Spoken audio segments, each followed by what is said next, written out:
Alors à présent, le produit matriciel, alors, qui est beaucoup moins intuitif que l'addition de deux matrices. Vous vous souvenez, l'addition de deux matrices, quand on a deux matrices qui ont la même dimension, on disait, c'était assez intuitif, le terme de la première ligne et de la première colonne, c'était la somme des deux termes des matrices qui étaient à la première ligne et la première colonne, etc., etc. Et donc on serait tenté de se dire, pour le produit des matrices, c'est la même chose. Je prends deux matrices qui ont la même dimension, et puis le terme qui est en première ligne, première colonne de ma nouvelle matrice, c'est égal au produit du terme en première ligne, première colonne de la première matrice, multiplié, etc. Vous avez compris? Et pas du tout. Mais alors, vraiment pas. Alors bien sûr, il y a des contraintes au niveau des dimensions de vos matrices quand il s'agit de les multiplier entre elles, exactement comme pour l'addition de deux matrices. Par exemple, pour l'addition, il fallait que nos deux matrices, elles aient la même dimension. Là, pour la multiplication de matrices, c'est pas du tout le cas. Alors bien sûr, les contraintes sur les dimensions de vos matrices, elles existent, mais on va les déduire d'un exemple. Vous allez comprendre ce qui va se passer d'après le dynamisme qu'on utilise pour la multiplication de matrices entre elles. Alors ici, vous avez une matrice A, vous voyez qu'elle est de dimension 2, 3, 2 lignes, 3 colonnes, et vous avez la matrice B, 3 lignes, 2 colonnes. Donc A et B n'ont pas les mêmes dimensions. Et pourtant, on va pouvoir multiplier A par B. Alors A multiplié par B, à quoi est-ce que c'est égal? C'est égal à A multiplié par B. Voilà, on les écrit l'une à côté de l'autre. Là, il faut bien distinguer qu'on a une matrice qui est à gauche et une matrice qui est à droite. Et alors là, je vous conseille d'avoir avec vous, mais en tout cas, c'est comme ça que je fais, et c'est comme ça que je fais depuis que j'ai appris le calcul matriciel. Je vous conseille d'avoir une image en tête, c'est celle du boulanger avec ses baguettes et ses fours. Je m'explique. Là, on va s'imaginer que à gauche, ici, votre matrice A, en réalité, c'est une série de fours. Et là, dans cette matrice, il y a deux fours. Ces fours, ce sont les deux lignes. La première, la voici. La deuxième, la voilà. Exactement comme chez le boulanger, vous voyez, il a des fours les uns au-dessus des autres. Et ensuite, qu'est-ce qu'il va faire? Il va aller enfourner des baguettes dans ces fours. Donc là, vous avez le premier four de A, là, vous avez le deuxième four de A. Première ligne, deuxième ligne. Et alors, les baguettes, où est-ce qu'elles se trouvent? Elles se trouvent du côté de B. Mais attention, elles sont à la verticale, ces baguettes. C'est-à-dire que là, vous avez votre première baguette, première colonne, et là, vous avez votre deuxième baguette, deuxième colonne. Et qu'est-ce qu'on va faire à votre avis? On va enfourner ces baguettes dans ces fours-là. Alors, je prépare déjà le résultat qui va être une matrice, vous allez voir. Donc là, je vous conseille carrément de visualiser le truc. Vous avez une baguette comme ça que vous devez mettre dans ce four-là. Ce que vous allez faire, c'est que vous allez faire une rotation de votre baguette, vous voyez, comme ça, dans ce sens-là, et bam, vous allez la faire rentrer dans le four. Donc comme ça, tac, exactement comme ça. Et donc là, ce qui va se passer, c'est que si vous prenez votre baguette qui est comme ça et que vous la mettez comme ça, vous êtes d'accord que le 1 qui est ici va se retrouver sur le 2, le 5 qui est ici va se retrouver sur le 3, et le 2 qui est là, il va se retrouver sur le 4. C'est logique, hein, visualisez le truc, vous faites comme ça, hop là, vous faites rentrer votre baguette dans le four, vous avez ça. Mais en réalité, lorsque je vous dis que le 1 il est sur le 2, que le 5 il est sur le 3, que le 2 il est sur le 4, en réalité, ici on est avec des multiplications, et donc du coup ce qu'on va faire, c'est que le 1 qui est sur le 2, en fait, ça va faire 1 fois 2, le 5 qui est sur le 3, ça va faire 5 fois 3, et le 2 qui est sur le 4, ça va faire 2 fois 4. Et on va ajouter tous ces résultats ensemble. Regardez un peu. Donc le 1 qui est sur le 2, c'est 1 fois 2. Le 5 qui est sur le 3, c'est 5 fois 3. Le 2 qui arrive sur le 4, c'est 2 fois 4. Donc quand on enfourne la baguette, on a 1 fois 2, 5 fois 3 et 2 fois 4. Et ces trois résultats-là, on va les additionner ensemble. Et tout ce résultat-là, en réalité, ça va être le coefficient de la première ligne et de la première colonne de notre matrice résultat. C'est-à-dire 2 plus 15 plus 8, c'est-à-dire 25. Et on va faire la même chose avec la deuxième baguette qui se trouve juste ici, 3, 2, 1. On va aller l'enfourner dans la première ligne, c'est-à-dire dans le premier four de A. Et donc, qu'est-ce qui va se passer? Si là, ma baguette, je la tourne comme ça, bam, je la rentre dans mon four. Le 3 va se retrouver sur le 2 sur le 3, le 1 sur le 4. Donc, 3 fois 2, plus 2 fois 3, plus 1 fois 4. Et tout ça, ça vous donne 16. Mais A, n'oublions pas, il a un deuxième four, il a une deuxième ligne. Donc, qu'est-ce qu'on va faire?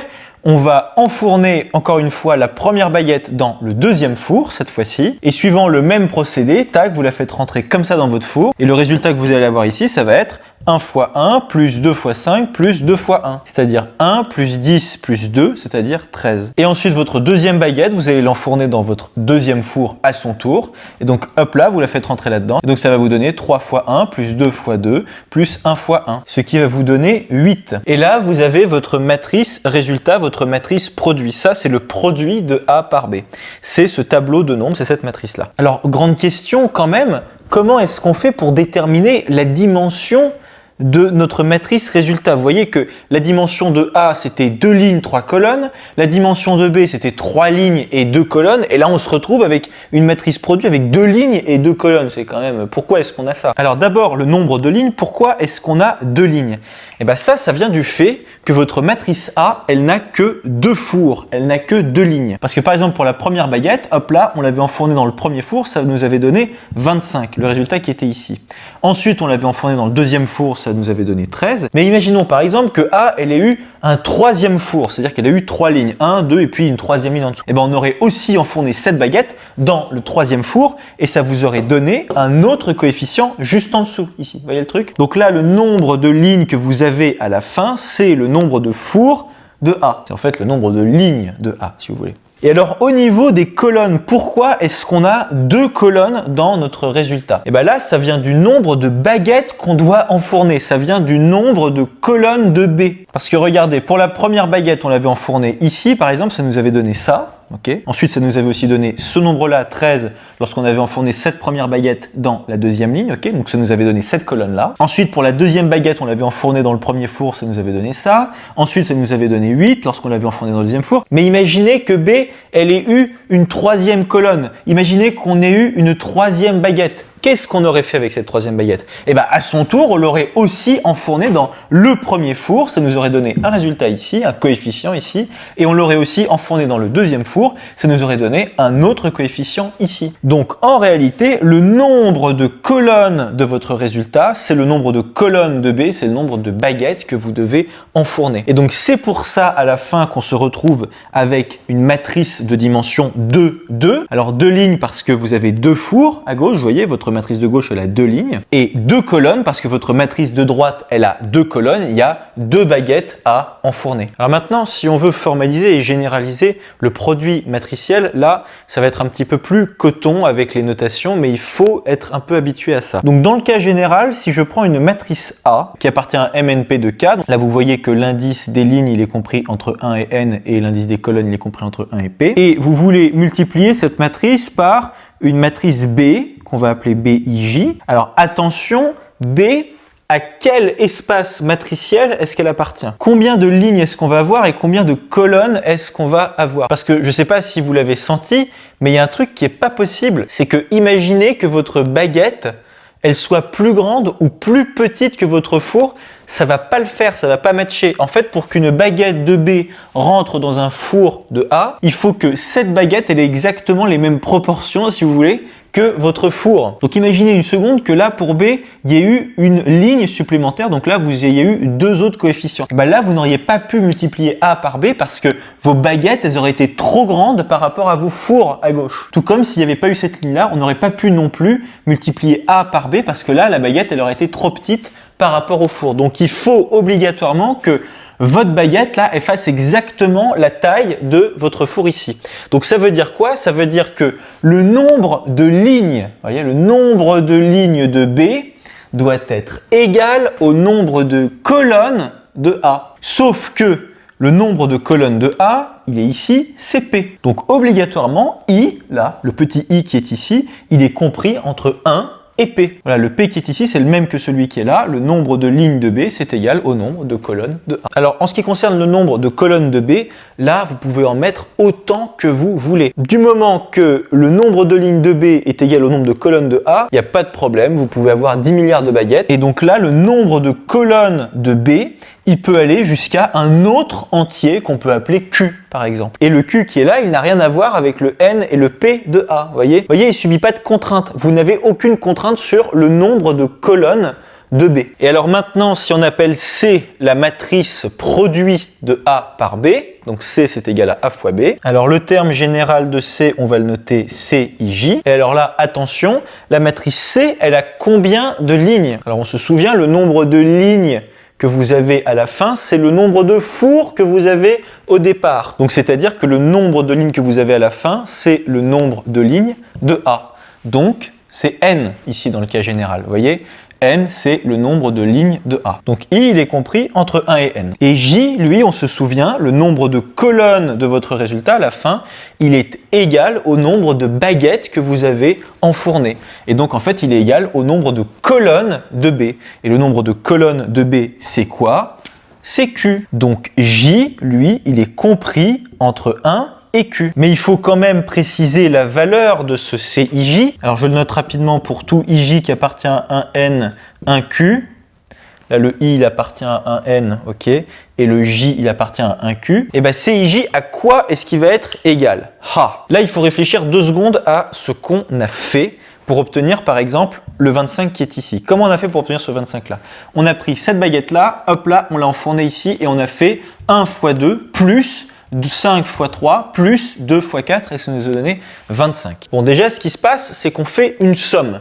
Donc, qui dit somme dit qu'on va utiliser le symbole sigma. C'est normal, on fait une somme, donc on va introduire un symbole sigma. Et alors là, pour bien comprendre ce qu'il va y avoir dans cette somme, on va raisonner sur un exemple. Là, on a notre matrice produit, on a le résultat. Et là, le 25 qui est ici, c'est en réalité C1, 1. C'est le coefficient de C qui se trouve en première ligne et en première colonne. Pas de problème. Et pour obtenir ce 25, on a utilisé le premier four, la première ligne de A, et la première baguette, c'est-à-dire la première colonne de B. Donc on a utilisé comme nombre celui-là, celui-là, celui-là, celui-là, celui-là, celui-là. Alors, 2, c'est A11, 3, c'est A12, et 4, c'est A13. Et là, de ce côté-là, pour B, 1, c'est égal à B11, 5, c'est égal à B21, et 2, c'est B31. Et donc, qu'est-ce qu'on a fait pour obtenir ce 25? Qu'est-ce qu'on a fait pour obtenir ce C11? Ce C11, là, ce coefficient-là, il est égal à A11 fois B11, ok, plus A12 fois B21, plus A13 fois B31. Donc si vous voulez, je vais l'écrire ici. Et là, il y a quand même quelque chose qu'on peut remarquer là au niveau des nombres que je vais souligner en vert. Vous voyez que ces nombres-là, ils augmentent à chaque fois d'une unité et que ce sont toujours les mêmes. Et c'est logique en fait, parce que ce nombre-là, c'est quoi? C'est le nombre qui est ici en première colonne fois le nombre ici qui est en première ligne. Première colonne, première ligne. Ensuite, vous allez vous décaler ici, donc vous allez passer à la deuxième colonne. Et donc l'indice de la colonne de A, il augmente de 1. Mais vous êtes aussi passé ici, pour B, à la deuxième ligne. Et donc l'indice de B augmente aussi de 1. Et donc vous passez à B de 1. Et pareil pour A13, B31. En fait, sur A, vous vous décalez de colonne en colonne. Vous voyez, vous augmentez à chaque fois d'une unité votre colonne. Et pour B, à chaque fois, vous augmentez d'une unité votre ligne. Donc ces nombres-là, ils bougent, entre guillemets. Et ils bougent d'une façon régulière. Vous voyez, 1, 2, 3. En revanche, il y a des nombres qui, eux, ne bougent pas. C'est ceux-là. Les 1 qui sont de tous les côtés ici. Le numéro de la ligne de A et le numéro de la colonne de B. Ça, à chaque fois, ça ne bouge pas. Et c'est logique parce que vous restez toujours sur la même ligne avec A et vous restez toujours sur la même colonne avec B. Et en réalité, le 1 qui est ici, le 1 de la ligne de A, c'est en fait le même 1 que celui de la ligne de C. Vous vous souvenez, comme vous êtes sur cette ligne-là avec C, vous êtes en réalité sur le résultat du premier four. Donc vous êtes sur la première ligne. Donc comme vous êtes sur la première ligne de A, vous êtes sur votre premier four, et bien là, le résultat, votre coefficient, il va être sur la première ligne. Et alors, en ce qui concerne la colonne de C, là, il faut aller voir du côté de B. Là, dans notre exemple, on a pris la première colonne de B. Et bien vous voyez que ici, on ne bouge pas. Le 1 qui est ici, le 1 de la colonne de B, il ne bouge pas. Mais si par exemple on avait décidé de prendre 16, 16 c'est quoi? C'est C1, 2. Première ligne, deuxième colonne. Et bien là je remplace le 1 par un 2. Et comment est-ce qu'on fait pour obtenir le 16 qui est ici? On prend la deuxième baguette qui est là, qu'on aura enfournée dans le premier four. Là vous avez B1, 2, là vous avez B2, 2, et là vous avez B3, 2. Et bien dans ce cas-là, le 1 de la colonne de B, c'est plus un 1, là, c'est plus des 1 en fait.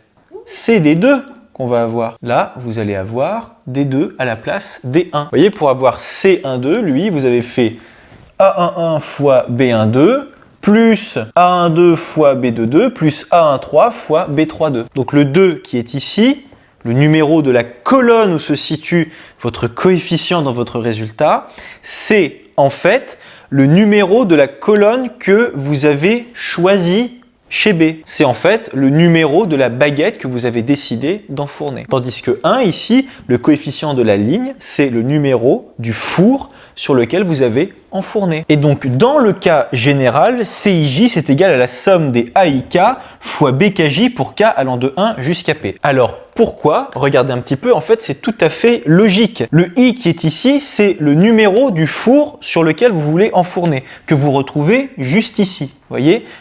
AIK, vous voyez là, exactement comme ici, là c'est les AI. Le I là, vous voyez, il ne bouge pas, c'est le numéro de la ligne de A, c'est le numéro du four sur lequel vous allez enfourner. J, lui, c'est le numéro de la baguette que vous allez enfourner dans votre four. Là le I, c'est le numéro du four dans lequel vous allez enfourner.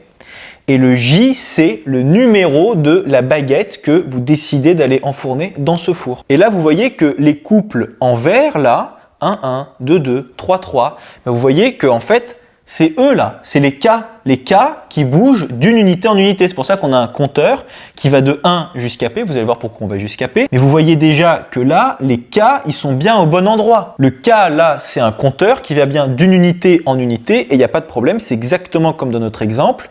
C'est bien le numéro des colonnes pour les AIK et c'est bien le numéro des lignes pour les B. Alors pourquoi est-ce que K, il va de 1 jusqu'à P? Eh bien en réalité, P, qu'est-ce que c'est? C'est tout simplement la taille de vos baguettes, tout comme la taille de votre four. C'est le nombre de lignes de B qui est aussi égal au nombre de colonnes de A. Là, le P qui est ici, c'est la taille générale de vos baguettes et c'est aussi la taille générale de vos fours. Là, dans cet exemple-là, vous voyez que la taille des baguettes, c'est 3. Vous voyez, vous avez 3 unités et la taille du four, c'est pareil. C'est aussi égal à 3. Donc P, dans cet exemple-là, il serait égal à 3. Voilà, donc ce résultat, je vous conseille d'être capable de le retrouver par vous-même. Alors l'image des baguettes dans le four, j'espère que ça pourra vous aider. Moi, c'est vraiment comme ça, même encore maintenant. Quand je fais un produit de matrice et que je dois calculer, je m'imagine toujours systématiquement des baguettes qui rentrent dans des fours.